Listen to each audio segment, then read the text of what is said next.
6 malaika Gabrieli alitumwa na Mungu kwenda mpaka mji wa Galilaya, jina lake Nazareti. Bwana Yesu asifiwe. Amen. Mwezi wa 6 malaika Gabrieli ametumwa na Mungu kwenda Galilaya katika kijiji cha kwao na Maria kwa sababu ya kupeleka ujumbe wa kuzaliwa kwa Bwana Yesu, ambao leo unaleta taharuki kwa dini na madhehebu. Kwa sababu ya nini? Watu wa dini baadhi wanasherekea kuzaliwa kwa Yesu Kristo mwezi wa 12 na malaika amefika kwa Maria mwezi wa 6. Yawezekana Yesu wenu ni kabichi, sababu ukihesabu kuanza mwezi wa 6 mpaka mwezi wa 12 ni miezi 6, na hakuna mtoto anayezaliwa kwenye miezi 6, kidogo miezi 7, lakini miezi 6 au miezi 8 hakuna huyo mtu. Sasa walio wengine, watu wa dini wanasema ni ubatili mtupu, lakini kwa ishu ya miezi na hesabu za watu ni vitu viwili tofauti. Huu mwezi wa 6 ulikuwa sio mwezi wa 6 wa mwaka, ulikuwa ni mwezi wa 6 wa mimba ya Elizabeti, kwa sababu Elizabeti alifanya muda mrefu bila kuzaa. Kwa lugha nyingine, alikuwa tasa wa muda mrefu akiwa na mke wake. Sasa siku moja mke amemtokea, malaika amemtokea mume wa Elizabeti na kumwambia mke wako atachukua mimba. Akasema, litakaaje?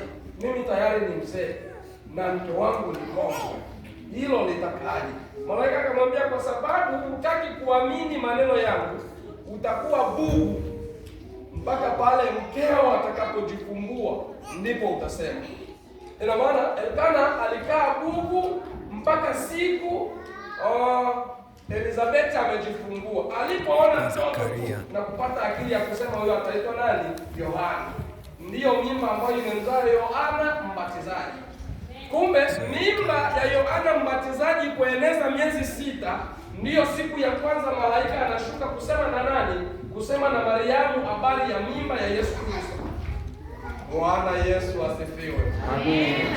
Lakini leo sisi kama watoto tunataka tukumbushe wazazi wetu kwamba Yesu amezaliwa na sisi tumeshasherekea kuzaliwa kwa Yesu Kristo, si ndio Lakini pia nitatumia fursa ya kuuliza baadhi ya maswali kwa watoto wetu na maswali kwa wazazi, kwa sababu kuna swali moja mzazi anaweza shindwa kujibu, ukashangaa mtoto akafanya nini, akalijibu. Na ndiyo maana sisi kama watoto tunaomba sapoti kwa wazazi ili watoto wetu wakae kwenye maadili.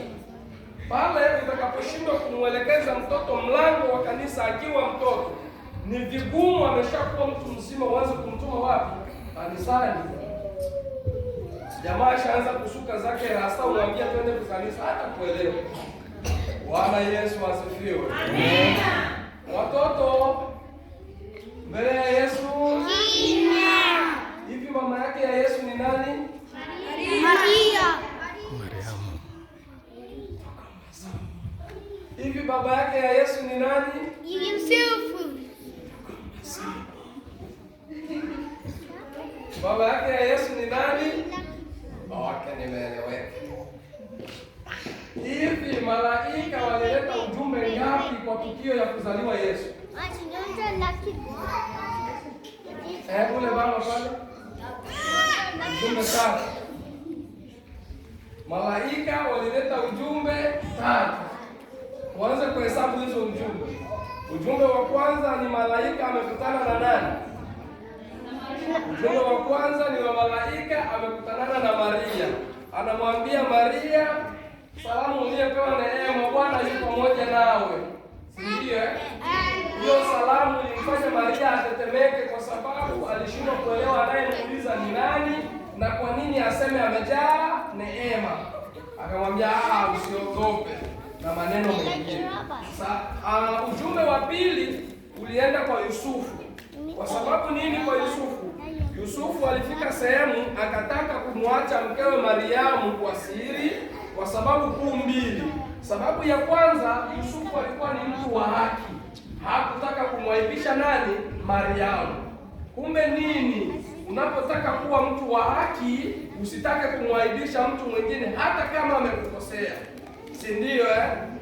Watu wengine akiona udhaifu wa mtu kuliko kumuonya, yeye anatangaza kwa watu. Sasa Yusufu hakutaka kutangaza madhaifu ya Mariamu kwa watu, kusema wazi kuwa nimekukataa. Alitaka akatae zake kimya kimya. Kwa nini atake kumkataa Maria? Alitaka kumkataa Maria kwa sababu alikuta Maria ni mjamzito na wao hawajaoana. Huyu dada kumbe sio mkweli, tumeishi miaka yote ya uchumba, lakini sijamuoa tu ghafla ashakuwa na mimba hayetu. Sasa yuko katika hayo mawazo, ndipo ujumbe wa pili ulitokea. Malaika akatoka akamwambia Yusufu, usihofu kumchukua Maria mke wako, hana kosa wa baba. Wewe beba uishi naye, iko mimba ni uwezo wa nani? Wa Roho Mtakatifu. Ndio vile Yusufu akafanya nini? Ana umbiriti. Ujumbe wa ngapi? Wa pili. Ujumbe wa tatu ni malaika tena anasema na nani? Malaika anasema na nani? Ya wote wawili. Ujumbe wa kwanza wa Maria na malaika. Ujumbe wa pili wa Yusufu na malaika. Ujumbe wa tatu